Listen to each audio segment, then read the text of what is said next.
Hello, Abigail here with a little rundown for the astrology of Aries season. This Aries season is unique. All seasons have their own unique astrology, but this one, there's a lot going on. So, the spring equinox, the beginning of Aries season, falls in the middle of eclipses. Also, the spring equinox is the beginning of the zodiacal year, the astrological year. Makes more sense than the Gregorian calendar, which drops the new year right in the middle of Capricorn season, right in a Saturn ruled season. Terrible timing to start anything new. But this is kind of the official start of the new year. If you feel like you haven't quite started the new year yet, this is why. But this is a little more tricky and more complicated than a typical spring equinox, than a typical beginning of Aries season because of these eclipses. So the first one is that final moment in Pisces season, the last full moon. But also it is that eclipse in Virgo, which is in a weird way the beginning of the cycle of Virgo and Pisces, while the Aries eclipse that we get in Aries season is the ending. So it almost feels like things are even more on their head than normal because we're doing endings and beginnings kind of back to front, front to back, end to beginning, beginning to end. It's going to feel like more than an ending even into the first few weeks of Aries season. Also, Mercury retrograde started in Pisces season, Venus retrograde started in Pisces season. And so the first few weeks of Aries season, it still feels regressive. It is still going to feel like we are tying up things in the past. Obviously, there is no like cutoff line when you move into a new year. You're obviously still bringing in themes, but this kind of overarching eclipse portal is going to make it feel as though we're kind of going into an extended Pisces season almost, and we're not going to kind of leave that feeling until that Aries eclipse is over. Also, remember that Mars is in its post shadow phase. So we are still in that and will be in that even through all of Aries season. We don't get out of that post Mars retrograde, shadow phase where it's transiting all of those degrees that it retrograded over until we're in Taurus season. So there is this feeling of kind of reworking, reprogressing. Um, I think personally, it's going to take at least the first half of Aries season to start to feel as though things are moving forward. Bright side, we do have Mars direct, so it's not quite as regressive as it could be, but it is still going to feel as though we're not able to take off. Now, a lot is happening. It's just not really activated by us personally, individually, making those moves, doing those things. It's very much the universe at the wheel, kind of realigning stuff. Whenever we have the eclipses and the lunar nodes, which are the areas in the sky that the eclipses happen, whenever we have those involved with anything, it is a realignment to our path, to our goal. Not necessarily predestination, because I don't really like that idea, but if there is something that is better for us, if we are in a position where we are not fully happy, and I'll say happy because it's kind of a loose word, but fulfilled and enriched, those lunar nodes tend to realign us into those spots. And if these are your, nodal return or nodal opposition, that effect is even harder and heavier. And also if you're in a square. So if you have my nodes in Gemini and Sagittarius, you're also, it feels extremely eclipsy, almost as if these are your nodes. It's because they're in the same quality. So, mutable signs. Um, Anyways, you can ask more about the nodes if you want to. I love the nodes. I also do past life work. It's very nodal based. Anyways, moving on to kind of the progression of this season. Um, this season begins on the 20th of March. Then we go to the 24th, where we have the Mercury Cazimi. This, for me, is often, as a Mercury ruled person, kind of the turning point of a Mercury retrograde. Usually, up until this point, I have been able to do nothing. Everything's really chaotic. Bright side, I've been doing this long enough to know that in Mercury retrograde, I'm just gonna have to send 6 extra emails. I'm just gonna have to recontact that person. I'm gonna have to figure things out all over again. I also remind people in the US this is tax season. So expect things to go awry, expect miscommunication to happen. Just be prepared to do stuff and try not to let it overwhelm you. But the Cazimi on the 24th is kind of that turning point. It's in the early degrees of Aries, which is where a lot of The astrological action is happening this year with Neptune and Saturn both moving into Aries. Neptune's transit is a big part of this season, FYI. So there's just pay attention, because this is an action spot that's going to go into 2026, because we're going to have Saturn Neptune retrograde back into Pisces and then back into those early degrees. Excuse me. So sometime early, pardon, in 2026, we're going to have, there's going to be some kind of thread. Obviously, that thread is individual to everyone's lives. So just keep your spidey senses around and about you. Then we go in the 27th, where Venus re-enters Pisces. This is an exalted Venus, and Aries Venuses are detriment. So there is a big energy switch between these two signs, partially because of the fact that this is the beginning and end of the zodiac, and also because of that detriment kind of vibe to an exalted vibe. So to a planet that really struggles when it comes to connection and I don't want to say that because I'm an Aries Venus. It's not a struggle to connection. It is a ferocious desire for things, which a lot of people don't associate Venus with ferocity, but they very much are. They're just not stereotypically portrayed as a violent, aggressive entity. But going into Pisces, Venus is exalted, extreme fantasy vibes, like elevated ideas. I love Pisces Venus. One of the pitfalls of a Pisces Venus is fantasizing so much that you struggle to find someone real as a partner or as a friend.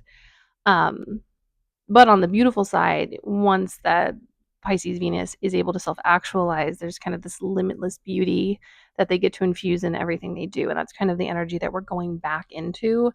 Um, and then it's going to go into that conjunction with Saturn. So we get kind of the light and floaty, but we do get this beautiful kind of expansive Venus connecting with Saturn, and it feels like a more gentle connection. It is a more of a grounding, especially this time around. First time around, it was destabilizing. I think this time around, anything that you have been working on is going to be recentered once that Venus conjunction happens. And if you haven't been able to work through it, that's when it's going to be very clear that this isn't working for me. Then we move to that solar eclipse in Aries. Super important. Also, Mars is at the exact degree that it was at, off by a few astrological minutes, as that full moon in Aries we had back in Libra season. So check that 6-month cycle, what has been happening, what's been going on. How did the eclipses in Libra and Aries affect you, and what is kind of the result moving forward, and what does this final Aries eclipse have to say to you? Because we're not going to be having these again. The eclipses won't be in Aries and Libra for another 9 years, and then it'll be opposition, so South Node Aries, North Node in Libra, and then another 9 years till it's direct. So 18 years till we get this exact, not exact because the planets will be in different places, but similar vibe. It feels like a long cycle, but especially if you were older, I'm sure it feels a lot shorter. Time speeds up as you age. At least that's how it feels to me. And on that exact same day, Mercury enters Pisces, which is where Mercury is detriment. I don't actually hate a detriment Mercury as a Mercury ruled person. It is a relief to not have to be so exact. It is a relief to not have to be good or effective at communicating. And I don't necessarily think that Mercury in Pisces is bad at communicating. You just have to communicate without words. It's about art, it's about music, it's about finding your people. It's about connecting with energies that work well with you, that don't require that kind of overt, literal communication. It's about music and art. And I really do think that on top of,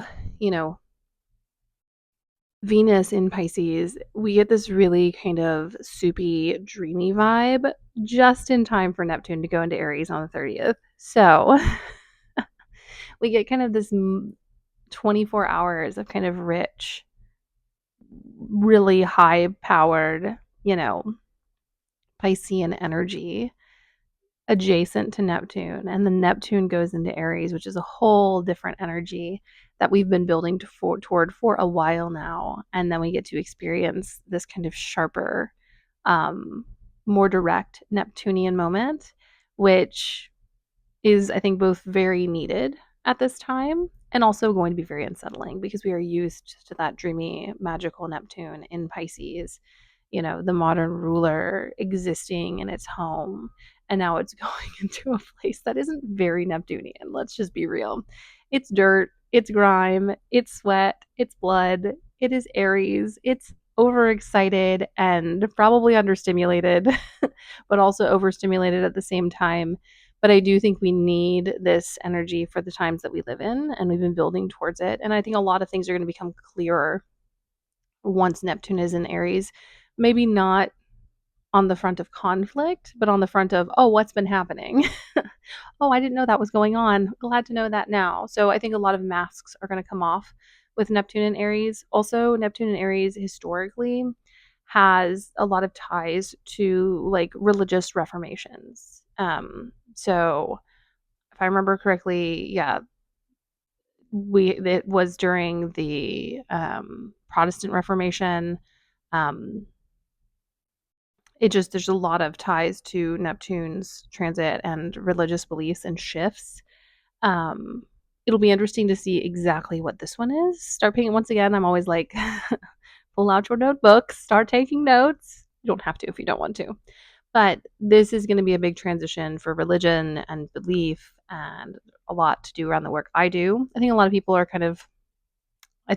do believe with Saturn's conjunction, there's going to be a lot of witch hunts. And I don't think that's not necessarily true, but I don't think the answer is going underground or hiding or trying to justify the work that we do. I think it is community building and overthrowing things and telling people I get to believe what I want. And that is going to be, I think, a theme of the beginning of this is other people trying to put their beliefs on other people, if you know what I mean.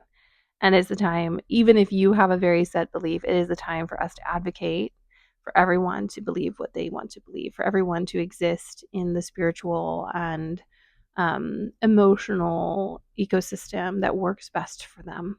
I believe a lot of things. I do past life work. There's a lot of people who don't believe that. That's okay. It's not for them. They're not meant to work on past life stuff in this life, and they will have a fine life not believing in the stuff that I believe in. It's really enriching and beautiful for me and for the people that I work with. So just so you know, that's kind of what's starting. It's not going to really get fully kicked off until Saturn does its little entrance, which is going to be in a bit. So just keep that in mind. I don't want to doom and gloom it. I also think we have a lot of awareness and progression, and I'm very excited that we have our lovely Pluto sextile that is going to be activated this whole time. And while Pluto is death and destruction in many ways, we need a deep clean.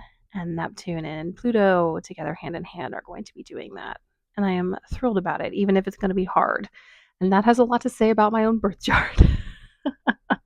Anyways, now that I've waxed lyrical about Neptune entering Aries, and it's an unfolding story.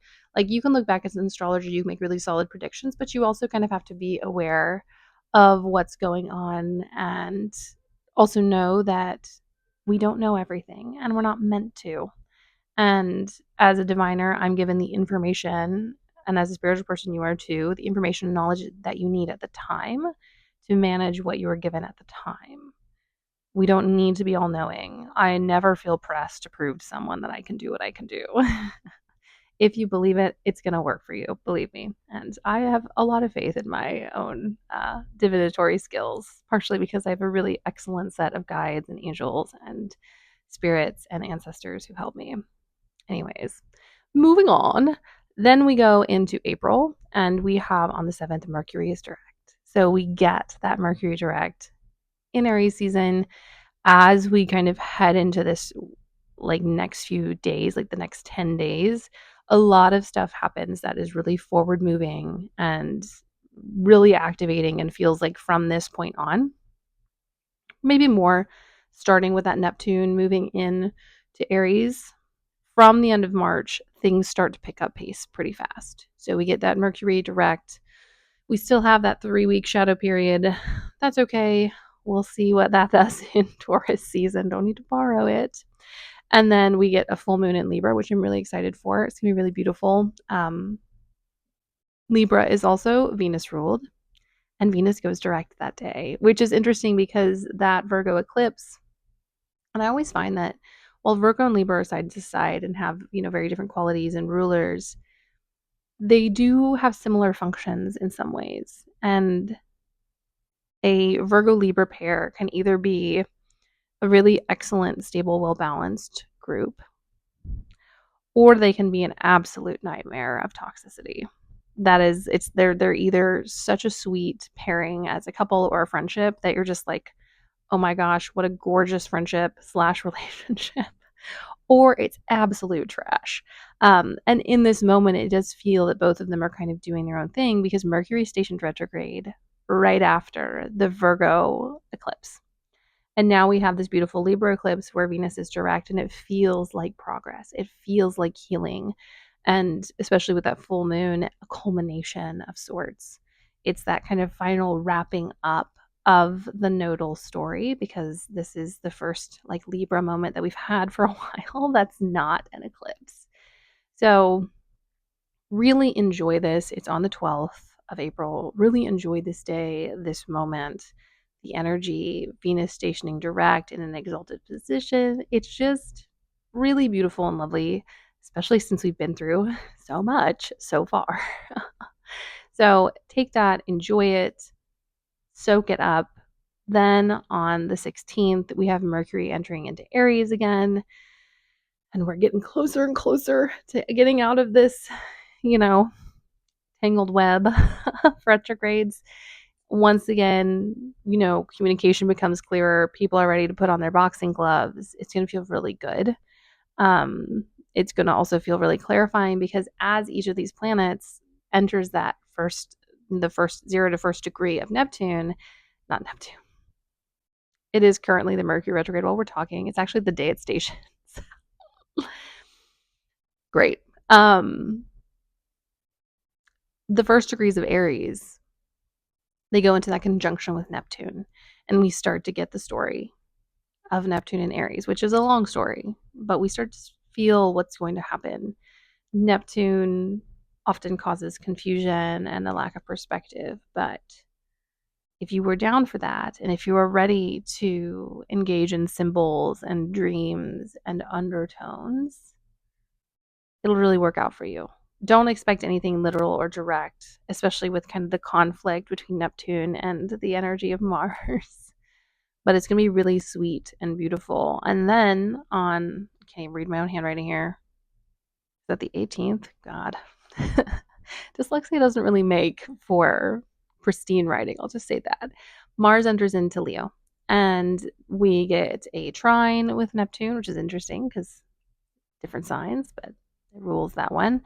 And it is the end of the detriment Mars and Cancer transit, which has been going on for, I want to say, beginning of January. So Mars is going to finally feel like it's moving forward, even though it's still in those retrograde degrees, because I think it's stationed at 6 degrees, 6 or 5 degrees of Leo, on the 6th of December. So this is our full circle moment. We're finally moving forward. We've got all of the personal planets direct. We have made it through the other side of eclipse season. And this is the day before we go into Taurus season, which is definitely, we're not going to go into it, but definitely is the kind of tying up and also the replanting of anything that got ripped out by the roots. And then we were like, oh, I still want this. We're going to put it back in the ground, and we're going to put it in a place where it fits better. And we're going to put plants around that plant that help that plant grow better, which is actually a thing in horticulture and how to grow things. But we're not going to go into the fact that I was raised on a farm either, partially.